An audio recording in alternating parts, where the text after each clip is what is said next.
Good morning. Chapter 8 was super short, so I'm going to put another chapter in. Chapter 9, Events on the Jetty. Candy heard a chorus of voices, all speaking the same word. Lady, they were saying. Lady, lady, lady.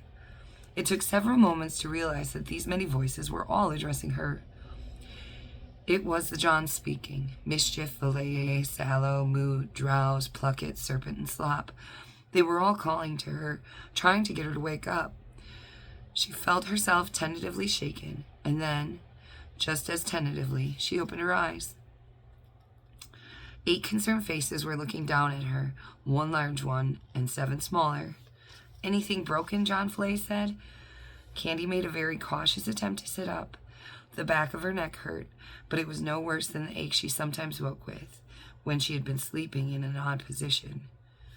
She moved her legs and her arms, and she wriggled her fingers. No, she said, somewhat surprised at her good fortune, given the distance she'd fallen. I don't think anything's broken. Good, said John Sallow. Then we can get moving. Wait, said Mischief. She's only just. Sallow's right, said John Fillet. We haven't got time to wait. The damnable creep Shape is going to be down here in a few seconds. Shape! The sound of his name was enough to make Candy seize Mischief's arm and haul herself to her feet. The last thing she wanted was Mendelssohn Shape's claws around her throat a second time.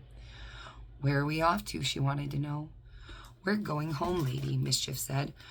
We're going to yours, and we're going to our. You're going to yours, and we're going to ours. He put his hand inside of his pocket. But before I go, he said, dropping his voice to a whisper as he spoke, I wonder if you could possibly do something for me, for us, all, until we meet again. What do you need? Candy said. I just need you to carry something for us, something very precious. From the interior of his jacket, he brought an object wrapped up in a little piece of coarsely woven cloth and secured it with a brown leather thong that had been wrapped around it several times. There's no need for you to know what it is, he said. In fact, if you don't mind, it's better that you don't. Just take it and keep it safe for us, will you?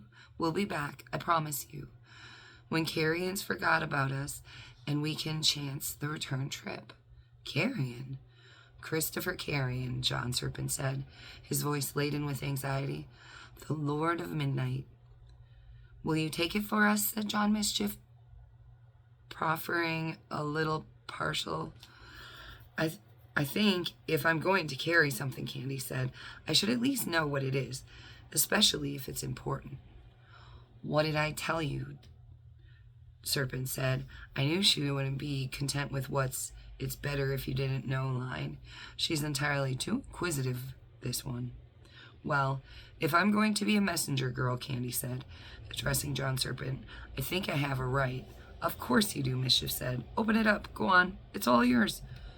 Curiously enough, the little parcel seemed to have almost no weight, except for what the wrapping and the cord had to offer.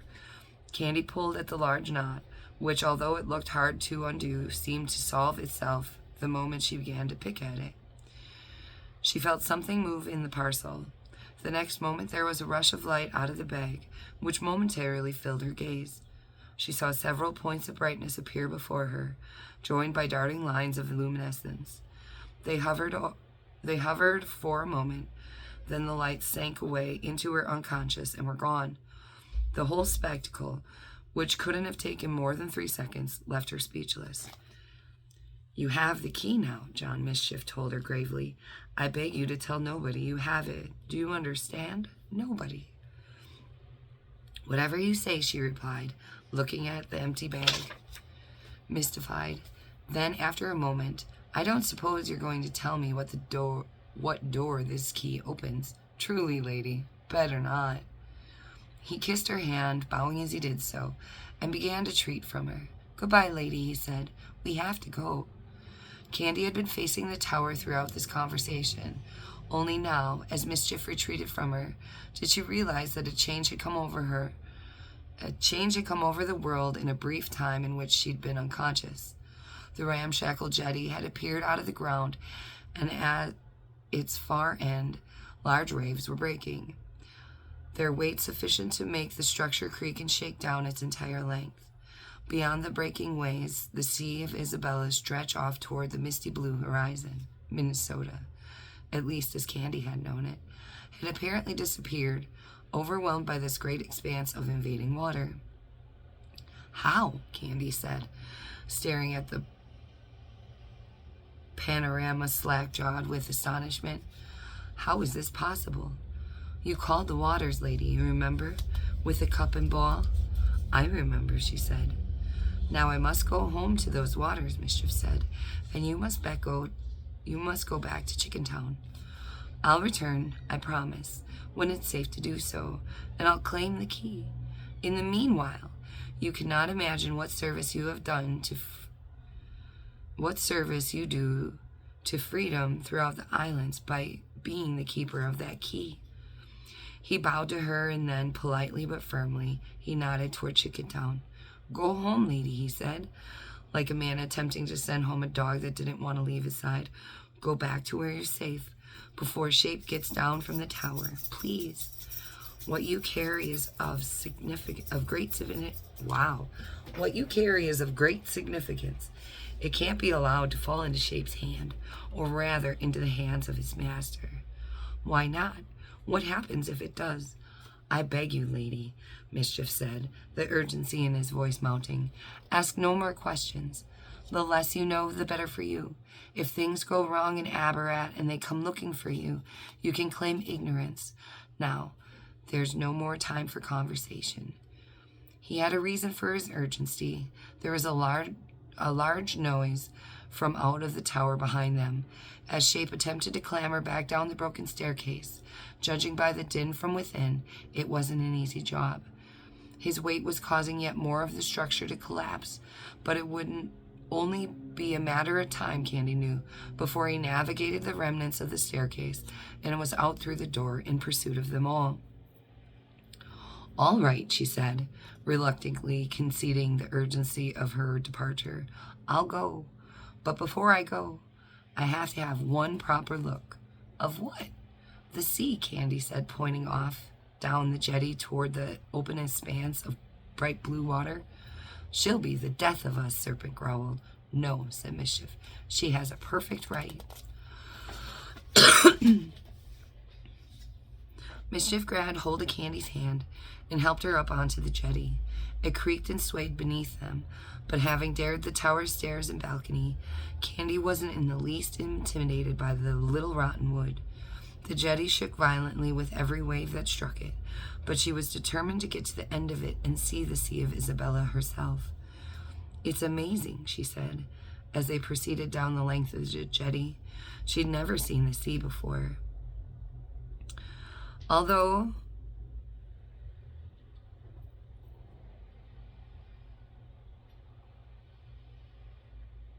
a thought of Shape and his claws had vanished from her head. She was entranced by the spectacle before her. I still don't see how it can have happened, she said. A sea coming out of nowhere. Oh, this is the least of it, lady, Mischief said. Out there, far off from here, are 25 islands of ABARAT. 25. One for every hour of the day, plus the 25th hour, which is called Autumn Spire, which is the time out of time. It all sounded too strange and preposterous, but then here she was standing on a jetty looking out over the sea that hadn't existed 10 minutes before. If the sea was real, and real it was, or else why would her face be cold and wet? Then why not the islands too, waiting where the Sea of Isabella met the sky? They had come to the end of the jetty. She had gazed out over the waters. Fish leapt up, silver and green. The wind carried seabirds, the likes of which she had never seen or heard before. In just a few seconds, Mischief and his brothers were going to be gone into this mysterious waters, and she was going to be left to return to her boring, suffocating life in Chickentown. Oh God, Chickentown. After all this, these wonders, these miracles, Chickentown. The thought was unbearable. When will you come back? She said to Mischief. Wait, lady, Mischief replied. What? Stay very still. As he spoke, he went into the outer pocket of his jacket and he pulled out, of all things, an old-fashioned pistol. It was a small weapon, and it looked as though it was made of brass. "What are you doing?" she said, dropping her voice to a whisper. "Doing what I can," he said softly, "to save our lives." She saw his eyes flicker over his shoulder in the direction of somebody on the jetty behind her. "Shape," she murmured. "Shape," he replied. "Please, lady, don't move." So saying, he suddenly stepped to the side of her and he fired. There was a loud crack, and a plume of purple-blue smoke erupted from the barrel of the pistol. A moment later, there was a second sound, much less sound, as the bullet struck its intended target. Candy knew immediately what John Mischief had done. He hadn't shot Shape. He had fired at the cup at the top of the pyramid, and the ball had jumped out of it. She could instantly sense a massive change in the air around them. "Nice shot," said Sallow. "Though why you couldn't have put a bullet through Shape's eye defeats me." "I take no pleasure in putting holes in living things," Mischief said, pocketing the gun. Candy glanced over her shoulder. Shape was standing about halfway along the jetty, glancing back toward the tower. It was clear that he, too, knew what Mischief had done. How could he doubt it? The air was vibrating with the news. "The tide's changing, lady," Mischief said, "and I've got to go with it. Shape will follow me, all being well, because he believes I have the key." "No, wait," Candy said, seizing hold of Mischief's arm. "Don't do this." "Don't do what?" said John Moot. "I don't want to go back to Chicken Town." "Where else can you go?" said John Sallow. "With you." "No," said John Serpent.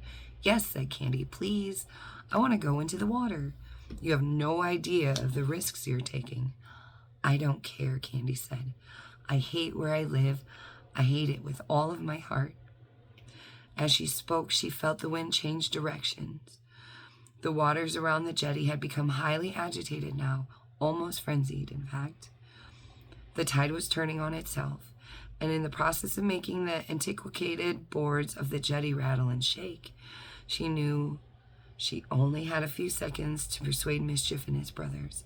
Then they'd be gone, into the waters and away with the tide, away to ABARAT, wherever that was. And what chance did she have of ever seeing them again once they'd gone? Sure, they'd tell her they'd come back again, but what was the promise worth? Not much in her experience. How many times had her father promised never to slap her again? How many times had she heard him swear to her mother that he was going to give up the drink forever? None of it meant anything. No, once they were gone, she might very well never see them again. And what would she be left with? A memory and a life in Chicken Town? "You can't do this to me," she told Mischief. "You can't leave me here, not knowing if you'll ever come back." As she spoke, she heard the jetty creak behind her. She looked around, already knowing what she could see. Mendelssohn's Shape was coming down the jetty toward them. For the first time, she saw quite clearly why he limped, and perhaps why he hadn't been quite agile enough to catch a hold of her. He was missing his right foot. It was severed at the ankle, and he walked on a stump as though it were a peg leg. If it gave him any pain, he didn't display it. He wore his arrow-toothed grin as he approached his victims, spreading his arms like an old-style preacher welcoming them into his flock, his lethal flock. Candy knew that she still had a chance to escape, but she had no desire to turn back. Even if it meant risking limb and life to stay here on the jetty with Mischief, it was worth the risk. She grabbed a fierce hold of Mischief's hand and said, "Wherever you all go, I go." 8 faces looked at her, wearing 8 different expressions. Fillet looked perplexed. Sallow blinked. Moot feigned indifference. Drowse laughed. Pluckett sucked in his cheeks. Serpent scowled. And Slot blew out his lips in exasperation. Oh, and Mischief. He gave her a wide, but unquestionably desperate smile. "You mean it?" he said. Shape was 30 yards from them, closing fast. "Yes, I mean it." "Then it seems we have no choice," he said. "We have to trust to the tide. Can you swim?" "Not very well." "Oh, lordy-loo," Mischief said, and this time all 8 faces did the same thing. They rolled their eyes. "I suppose not very well will have to do." When what are we waiting for? Candy said. In the time it had taken for them to have this short conversation, Shape had halved the distance between his claws and their throats. Can we please grow? Wow. Can we please go? Drow said, yelling louder than he had heard the small of any of the... Can we please go? Drow said, yelling louder than a head so small had any business yelling. Hand in hand, Candy and Mischief raced to the end of the jetty. One said fillet, two said pluck it. Jump, said Slop, and together they leapt into the air, committing their lives to the frenzied waters of the Sea of Isabella. And that concludes part 1. We will regain the story with part 2, Twilight and Beyond. Have an amazing Thursday. Have the best day. Know you're loved. Whoop whoop.